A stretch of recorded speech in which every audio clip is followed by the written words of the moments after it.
that great football star.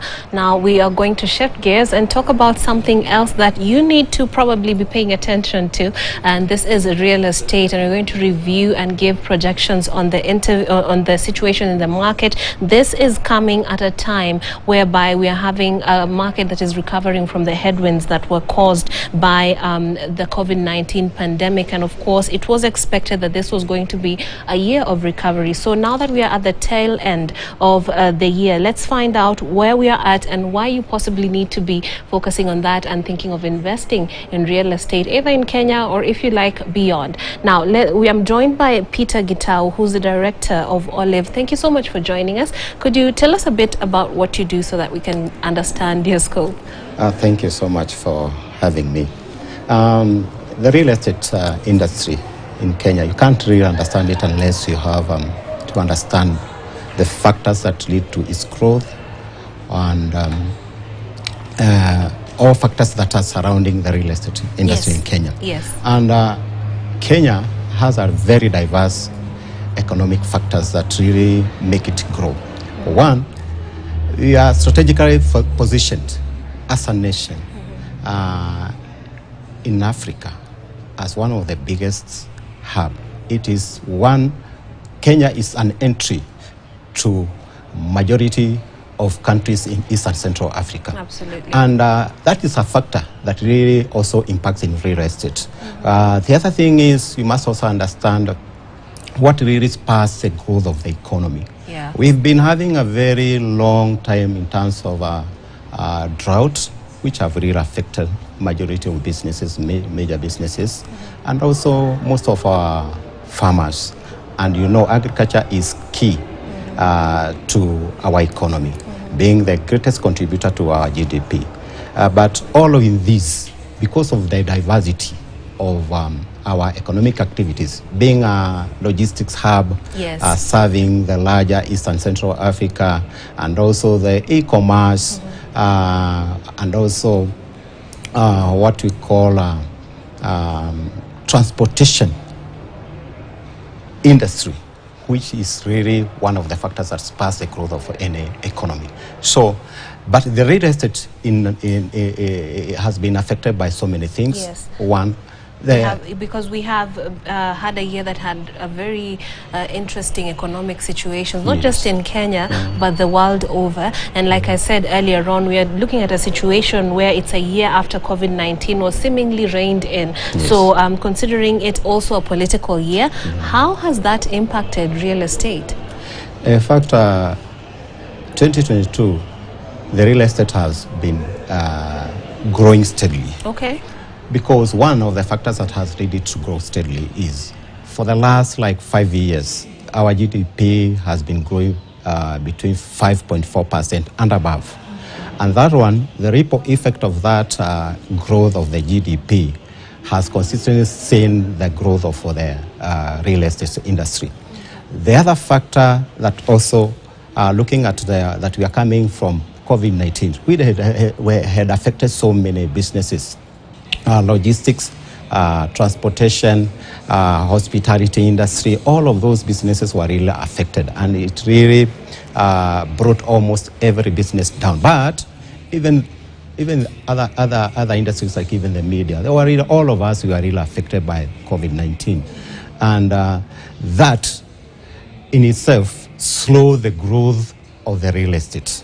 That is 2020 and 2021. But the last months of 2021, it started peaking, and this year of 2022, it has been quite resilient in terms of those shocks of the COVID-19. Right. And some of the factors, if I can highlight them, is with even the drought. The other positive side of it is, because of the prolonged drought, people tended to move to urban centers for greener pastures. Definitely. Okay. It really affected also the growth of the real estate. Yes. That is, because in there's terms a of higher demand. There is higher demand of houses. Yes. There's higher demand of space, even office spaces. Okay. There's high demand of all those things. So the other thing is, you see the inflation, the current inflation. Yes.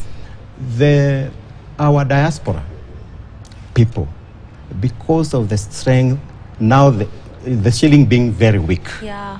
So people are able even to send more money. They are able to afford maybe buying land, Yes, or even buying houses because of that. so it's like an incentive for It's them. an incentive for them, Yeah. because when the import and export, when the shilling is very strong, the exports are affected.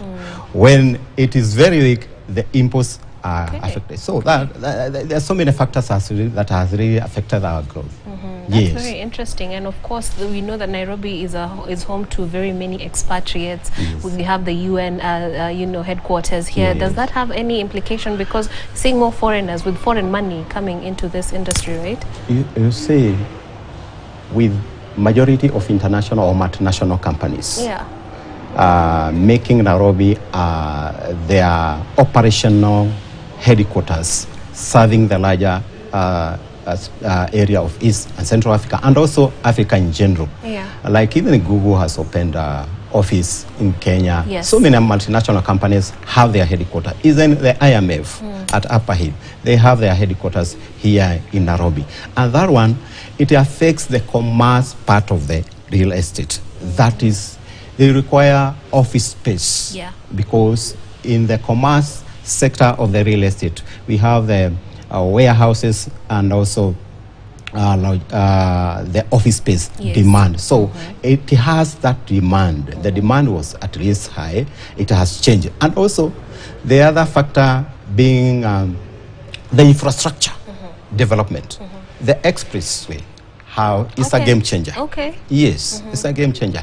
Looking at how people now are able to communicate from point A to B, specifically from the JKIA to the larger part of western Nairobi, west side of Nairobi. That is Gigiri, which hosts the UNEP and all those international bodies. So the demand of office space, in fact, it has improved. It has increased from 10% to 30% at the H2 of this year. The last half of this year, it has really improved. Okay, let's talk about the local situation. Whenever there's change in government, we expect change in policy and plans. Have you felt the impact of the sector? Of course, it's just a few months since that shift, but have you felt any change in the sector? With a lot of regulations that have been made, it has really cushioned the real estate in terms of the laws and acts of governments that have been made by our legislative arm. Has really cushioned the real estate from the shift of one government to other in terms of the policies. And that one, in terms of so many laws that have been introduced that are really cushioning the real estate companies from being affected by the change of regime. So we have not been affected in a negative way. But is there something you'd love to see change? Yeah, in terms of the turnaround time. Explain that in more simpler terms.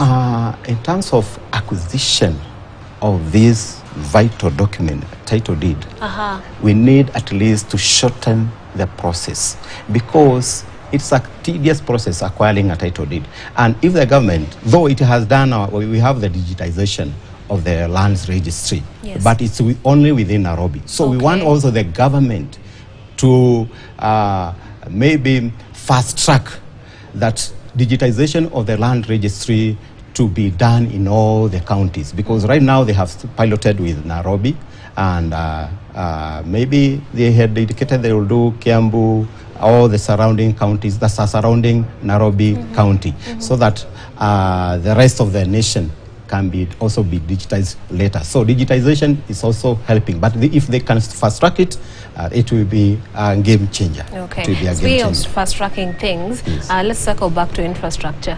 I'm sure you've talked about how the expressway has really helped in terms of, real estate boom and interest in investing in that kind of setup. But what about the rest of the country? Are there areas with really good real estate potential that could benefit from better infrastructure? In fact, what the government has done in terms of infrastructure, the opening up of the new bypasses. We can say, like now, the southern bypass, the northern bypass, the eastern bypass, even the dualing of the eastern bypass. The expansion of Mombasa Road. Yeah, just to name a few. Yeah.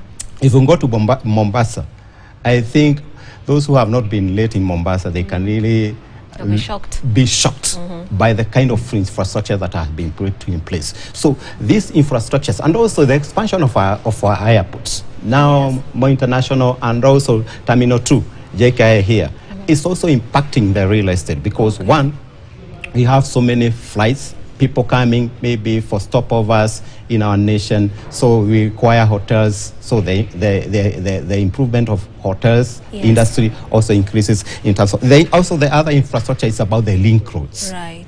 Link roads are very, very important. And I can also mention one of great bypasses that have impacted in recent past. The latest one is the Greater Southern Bypass that comes all along from Ngong to Suswa, also serving the dry port. Yes. That's a new frontier where majority of the investors are running even to acquire a space because of the return on investment. Okay. Yes. As we conclude the conversation, the housing agenda is a key priority under this current administration. Speak to us about land selling and companies coming into that area.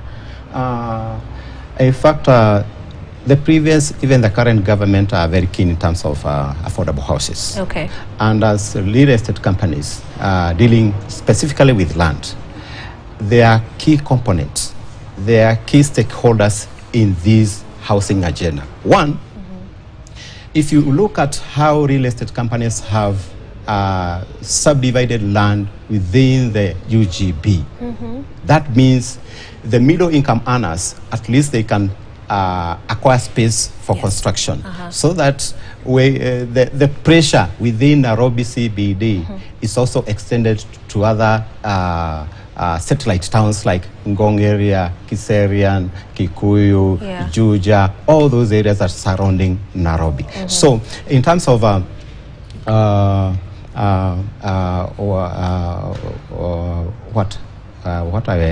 you had asked me. Okay. Yes. In terms of the real estate companies, they are really key in terms of assisting the government to also make sure that people acquire land for construction, because land is a factor of construction. Without land, you can't even construct those affordable houses. So they are key component and partners in this area of the housing agenda. Okay, and there's a lot of conversation about hustlers and investment. Let's talk about the just briefly the possibility, you know, of anyone. Can anyone invest in real estate? Where should they start?